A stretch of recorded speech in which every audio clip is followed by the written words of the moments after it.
వాగీశాద్యాసుమనసः సర్వార్థానాముపక్రమే యన్నత్వా కృతకృత్యా స్యు తం నమామి గజాననం భాసాకుందేందుశంకస్ఫటికమణినిభాసమాన అసమాన సామే వాగ్దేవతేయం నివసతి వదనే సర్వదా సుప్రసన్న. సూర్యులందరికీ నమస్కారం.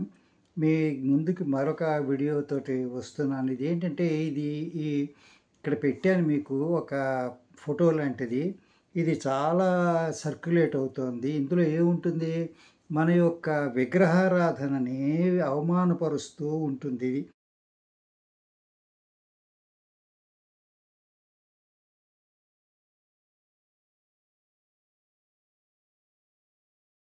ఇది అన్యమతస్థులు మన మతాన్ని మన హిందుత్వాన్ని అవమానించడానికి చేశారన్నది గమనించకుండా మన వాళ్ళే అనేక మందికి దీన్ని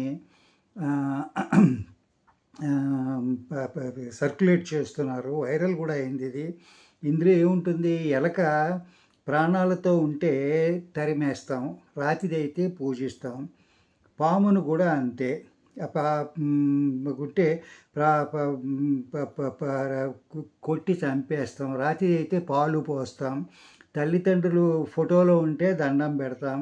బతికి ఉంటే వృద్ధాశ్రమంలో చేర్పిస్తాం. చచ్చిపోయిన వాడికి భుజాన్ని అందిస్తాం, కానీ బతికున్న వాడికి చేయూతనివ్వము అని ఇదొక వీడియో లాంటిది. ఫోటో, ఇది ఫోటోనే విపరీతంగా సర్క్యులేట్ చేస్తున్నారు. వాట్సాప్లో అయింది, అలాగే ఫేస్బుక్లో చూశాను, ఇన్స్టాగ్రామ్లో చూశాను, యూట్యూబ్లో కూడా చూశాను.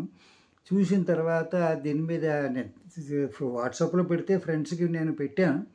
దీని వెనకాల ఉన్న కుట్రని, మన మతాన్ని అవమానించడమే దీని యొక్క పరమార్థం అని కూడా చెప్పాను. ఇక్కడ చూడండి, పాము ఎలక రాతి అయితే పూజిస్తాం. రాతిగా ఉన్న ప్రతి పాము బొమ్మని, ప్రతి ఎలక బొమ్మని మనం పూజిస్తామా? పూజించమే. మనం రాతిగా ఉన్నది ఒక గుడిలో ఉంటేనే పూజిస్తాం. గుడిలో ఉంది అంటే రాతిని తీసుకొచ్చి అక్కడ ఎవరో పాతి పెట్టేసా చెయ్యరు. దానికి ప్రాణప్రతిష్ఠ చేస్తారు, కుంభాభిషేకం చేస్తారు, దేవాలయాన్ని పవిత్రంగా చూస్తారు. ఆ దేవాలయంలో ఉండాలంటే కనీసం ఒక వారం రోజులు విగ్రహ ప్రతిష్ఠ జరుగుతుందండి.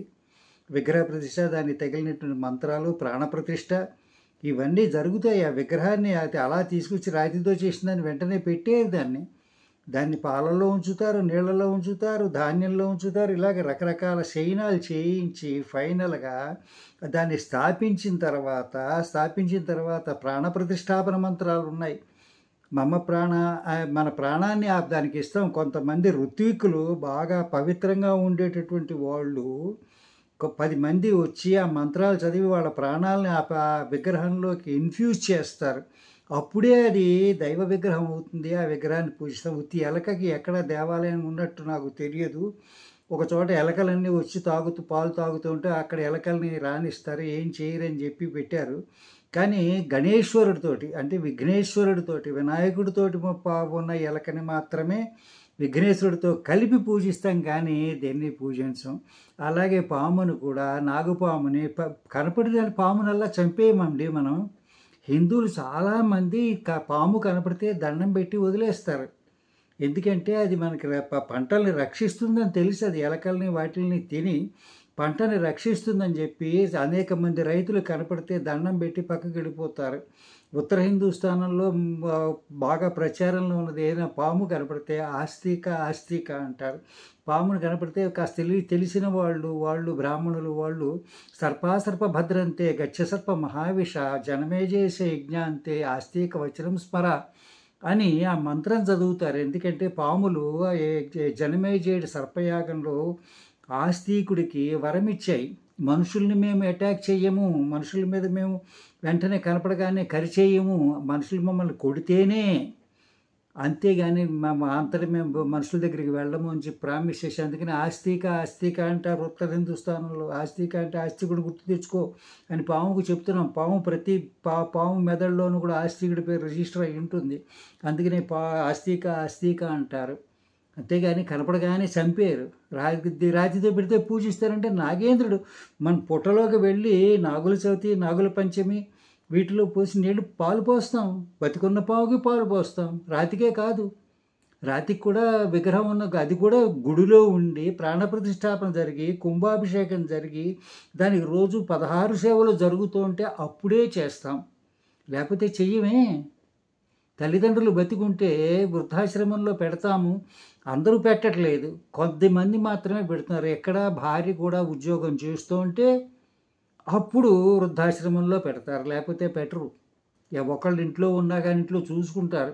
అటువంటి ఏర్పాటు లేని వాళ్ళే జబ్బుతో ఉంటే వాళ్ళు చెయ్యలేకపోయినప్పుడు ఇంకొకళ్ళు చేసి చోట పెట్టి వృద్ధాశ్రమంలో పెట్టిన డబ్బులు కట్టేది కొడుకు కూతురు వీళ్ళే కదా, కోడలే కదా. వాళ్ళు కట్టట్లేదా డబ్బులు? వాళ్ళు చెయ్యలేని పరిస్థితిలో, సంపాదించుకోవాల్సిన పరిస్థితిలో, పొట్టకు పెట్టవలసిన పరిస్థితిలో పెడుతున్నారు. కానీ ఎవరు కూడా కూర్చుని మా అమ్మ నాన్న ఎప్పుడు వృద్ధాశ్రమంలో పెడదామని చూస్తున్న వాళ్ళు నాకు ఎవరు కనపట్టల్లా. నువ్వు చేసావంటే నేను చేశాను, మా మదర్కి చేశాను, మా తండ్రి గారికి.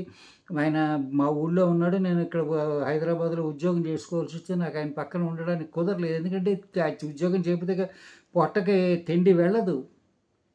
అంచేత బయటికి వెళ్ళి ఉద్యోగం చేయాలి. ఆయన మా హైదరాబాద్లో ఆయన ఉండలేడు కాబట్టి పల్లెటూరులో పెరిగాడు, అక్కడే ఉన్నాడు. మా అమ్మగారు బతికున్నారు, ఆవిడ చూసుకున్నారు, ఆయన వృద్ధాశ్రమంలో చేర్చలే. అంచేత ఇలాగా తల్లిదండ్రులు బతికుంటూ వృద్ధాశ్రమంలో చేరి చచ్చిపోయాక మరి వాళ్ళకి దండేసి పెట్టకపోతే గౌరవం ఇవ్వద్దా? ఎవరైనా గౌరవం ఇవ్వకుండా ఉంటున్నారా తల్లిదండ్రులకి చనిపోయిన తర్వాత? వాళ్ళకి పితృకార్యాలు శ్రాద్ధాలు ఏడాదికి దానికి పెట్టట్లేదా? పెడతారు. ఎందుకని వాళ్ళు లేరు. ఉన్నప్పుడు వాళ్ళు అడిగి తింటారు, లేనప్పుడు మనం పెట్టాలి. వాళ్ళు అడిగే పరిస్థితి లేదు. అంచేత అది మన ధర్మంగా భావించి చేస్తాం. ఉన్నప్పుడు కూడా వాళ్ళని పోషించాలి. పోషించడం మనం వాళ్ళకి తిండి చేతితో పెట్టలేకపోయినప్పుడు, వాళ్ళు మంచం మీద ఉన్నప్పుడు, మరి డబ్బులు సంపాదించవలసి వచ్చినప్పుడు వెళ్ళటం లేదు. ఎన్ని ఖరీదులు పెరిగిపోయాయండి. నా చిన్నప్పుడు కిలో బియ్యం 50 పైసలు 60 పైసలు ఉండేది. ఈ రోజున 60 రూపాయలు 70 రూపాయలు అయింది. ఇంత రెట్లు పెరిగిపోయింది. అంత పెరిగిపోయినప్పుడు ప్రతి వాళ్ళు కూడా, ఇంతకుముందు బ్రాహ్మణ స్త్రీలు, వైశ్య స్త్రీలు, పెద్ద కులంలో వాళ్ళు ఆడవాళ్ళు ఎవరు వెళ్ళి ఉద్యోగం చేసేవారు కాదు. ఇప్పుడు క్షత్రియులతో సహా అందరూ ఆడవాళ్ళు వెళ్ళి ఉద్యోగం చేస్తే కానీ పొట్ట గడవని పరిస్థితి వచ్చేసింది. అందుకని వాళ్ళు దానికోసం చేస్తున్నారు, కానీ కావాలని అగౌరవపరచాలని కాదు. బతికున్నవాడు మనకి సాయం చెయ్యం, వాడు చేసుకుంటాడు, అతనికి తనే చేసుకోగలడు. బతికున్న ప్రతి మనిషిని. చనిపోయాక శ్మశానానికి ఆయనంతటా ఆయన వెళ్ళలేడు. అందుకని భుజానికి సాయం ఇస్తాం, అంతేగాని దీన్ని మనం హ్యుమానిటీ లేదు. ఏంటండి హ్యుమానిటీ? హ్యుమానిటీకి ఆల్టర్నేటివ్ ఏమిటి? యానిమాలిటీయా, డెవిలిటీయా? లేవే రెండూను. ఉన్నది హ్యుమానిటీ, డివైనిటీ. దైవత్వం కానీ మానవత్వం కానీ. మానవత్వం ఉంది కాబట్టి వాళ్ళకి చేస్తున్నాము. ఎలక కనపడగానే చంపేయం, తరిమేయం. తరిమేస్తే అది ఇంకో చోట బతుకుతుంది. ఎలకలు మనుషుల మీద బతకాలని ఎక్కడా లేదు, అవి వాటంతా సంపాదించుకుంటాయి.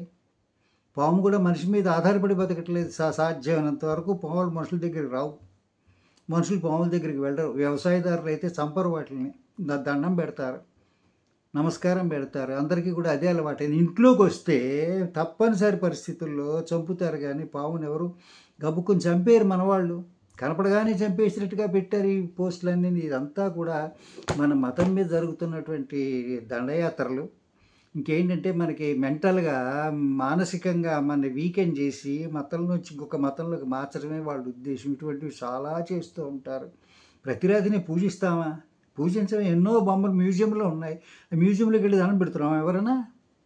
లేదే. గుడి బయట బోలెడు బొమ్మలు ఉంటాయి, వాటిలన్నిటికీ దండం పెడతామా? పెట్టమే. ఎక్కడైతే ప్రాణ ప్రతిష్టాపన చేశారో, ఎక్కడైతే చక్కగా పూజలు జరుగుతున్నాయో, 16 సేవలు చేస్తారు. పొద్దున్నీ సాయంత్రం దాకా అన్ని సేవలు చేస్తారు. పవళింపు సేవ ఆఖరిది, సుప్రభాత సేవ మొదటిది, మధ్యలో 16 సేవలు జరుగుతాయి. ఆ సేవలు జరుగుతూ ఉన్నప్పుడే మనం వాటికి వెళ్ళి నమస్కారం చేస్తాం, పూజలు చేస్తాం. ఇది మీరు గమనించండి. ఇటువంటి అటాక్స్ చాలా వస్తున్నాయి మన మతం మీద, మన సనాతన ధర్మం మీద. మన హేళన చేయడం, మనలో ఉన్నటువంటి వాళ్ళని కొంచెం అమాయకులందరినీ మార్చడమే వాటి యొక్క ఉద్దేశం. గమనించగలరని ప్రార్థిస్తున్నాను. శుభం భూయాత్. శంకరభరణం గారా, రండి రండి. ముఖ్యంగా మీలాంటి ఛాందసులు, నాలాంటి మేధావులు చేస్తున్న ఈ ప్రయోగాలు తప్పకుండా వింతీరాలి.